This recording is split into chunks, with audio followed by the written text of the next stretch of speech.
جو اس کی قدر کو سمجھ جاتے ہیں ایمان کی، تو دنیا کے انہیں کچھ بھی نہ ملے، دنیا میں کچھ بھی نہ ملے، الحمدللہ وہ بہت سیٹسفائی رہتے ہیں کہ مجھے ایمان مل گیا، سب مل گیا۔ اتنے بلندی بھی انسان قدر کرنے لگتا ہے،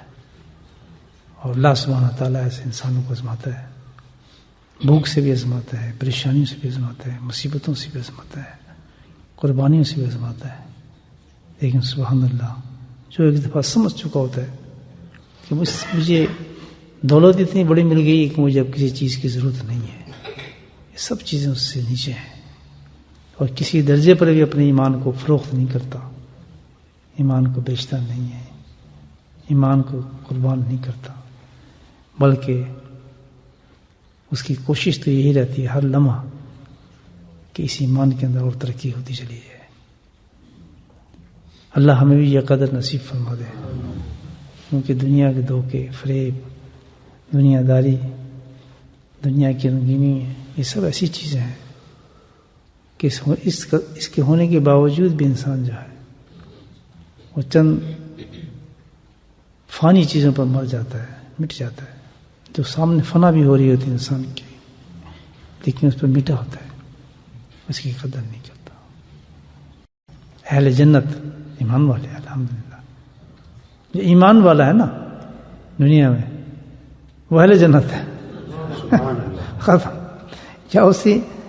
ہم کہہ دو یہ اہل جنت کہہ دے، میری اور آپ کی مقدر میں روک ہی سکتا، جنت ہے ہی ہے ہی۔ یہ تو کتنی بڑی دولت ہے، مجھے بتائیں کہ ایسی اللہ پاک نے دی ہے، لیکن ایک بات خیال رکھیں کہ یہ دولت ذرے کے برابر اللہ تعالیٰ ہمیں توفیق دے دے ہم ساتھ لے جائیں۔ ابھی تو سفر چل رہا ہے نا، یہ راستے میں لٹیرے تو ہوتے ہیں، تو اب یہ ہے دعا یہ کرنی چاہیے، ساری جو محنت جو ہے نا ہماری ایمان کی، جو بتائیں یہ ذکر جو کرتے ہیں ہم اللہ والوں سے جو ہم ملتے ہیں، یہ کس چیز پہ محنت ہے کہ ڈاکو کوئی ہمارے اس کو چوری نہ کر جائے، اس نعمت کو چوری ہوتے دیکھا ہے بھائی، چوری ہوتی ہے نعمت، اللہ معاف فرمائے۔ تب اصل کامیابی ہماری ہوگی کہ اس کی اللہ چاہے تو پورا ہم ایمان لے کے جائیں، کامل ایمان لے کے جائیں اللہ کے فضل سے، لیکن ذائقے برابر بھی اتنی بڑی دولت ہوگی، معافیہ دنیا سب سے افضل دولت ہوگی، اس کو لے کے چلے جائے تو بس کام بن گیا، پھر بھی انسان اتنی بڑی دولت ہے، تو اس کی تو ہر وقت ہمیں حفاظت کرنی ہے۔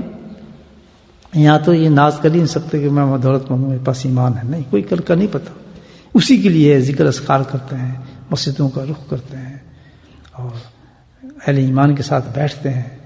ان کے ساتھ اپنی ایمان کی تقویت کرتے ہیں۔ میں نے بتایا نا کہ اللہ نے اہتمام کی ہے کہ بچائے کس طرح، بچنے کے لیے تو بڑے بڑے ڈاکو ہیں، بہت بڑے ڈاکو جو کھینچنا چاہتے ہیں، سب سے بڑا ڈاکو جو شیطان، اس کو تو کہہ کے آئے میں چھوڑنا ہی نہیں، اس کو میں نے خالی بھیجنا ہے، بندے کو نہیں میں نے بھیجنا کہ دولت لے کے نہ جائے جو اس نے دی ہے، اس کو نہیں میں لے جانے دوں۔ سب سے بڑے بڑے اولیاء اللہ، بڑے بڑے اولیاء کبار کی زبانوں کے لفظ نکلے ہیں کہ اللہ تعالیٰ تب معاملہ بنے گا اگر میں ایمان کے ساتھ اس دنیا سے چلا گیا۔ ساری زندگی اللہ پاک ہمیں ایک سبق دیتے رہے دنیا کے اندر، سنو مستعین بھی صبر صبر صبر صبر صبر، یہی کہا ہے نا، یہی کہتے رہے نا، صبر صبر کر، ہم یہی کہتے ہیں نا، مر گیا صبر کر، بیمار صبر کر، ایکشن صبر کر، ہو گیا صبر کر، یہی ہوتا ہے نا۔ تو وہاں کیا کہہ رہا ہے اللہ کہتا ہے میں جانتا ہوں تجھے یہاں صبر سے اٹھا لیا گیا ہے۔ پتہ کیا چلا کہ صبر سے یہاں روک دیا گیا، صبر وہاں روکنا ہے، وہاں صبر سے اٹھا کے مانگتا چلا جائے، درجے بڑھتے چلے جائے۔ کیا عجیب نکتہ ہے، وہاں صبر بھی ختم، یہاں صبر نعمت ہے۔ سارے مقامات کس سے ملتے ہیں کہ مولانا صاحب کس سے ملتے ہیں؟